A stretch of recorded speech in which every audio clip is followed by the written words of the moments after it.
Hello guys, எல்லாருக்கும் good evening. எங்கள் ஊரில் வந்து பார்த்திங்கன்னா நிறைய மழை பெஞ்சிட்டு இருக்குது. இப்போது எங்கள் ஊரில் மட்டும்தான் அடிக்கடி மழை பெய்யும் போல். ஈரோட்லையெல்லாம் மழையே இல்லையா. இப்போ கூட சித்தி கேட்டேன், என்னங்க இது இப்படி?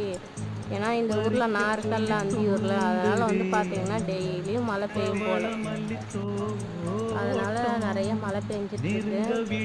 மழைக்கு வந்து பார்த்திங்கன்னா ஏதாவது சாப்பிடலான்னா வாங்கிட்டு வந்துட்டுருக்குறேன்னு ஒரு ஆள் சொல்லிகிட்டே இருக்குது. எங்கள் வீட்டுக்கார் இன்னும் காணோம். சரி, அவர் வரட்டும், அது வரைக்கும் நாங்களும் உட்காந்து மழையை பார்த்து ரசிச்சுட்டு இருப்போம்னு சொல்லிட்டு வெளியில் உட்காந்து அழகாக உட்காந்துட்ருக்கேங்க நானும் பாப்பாவும். உங்கள் ஊர்லேயும் மழை பெய்யுதா இல்லையான்னு சொல்லிட்டு கமெண்டில் சொல்லுங்கள். Thank you all. இந்த வீடியோ பிடிச்சிருந்தா லைக் பண்ணுங்கள். பாய்.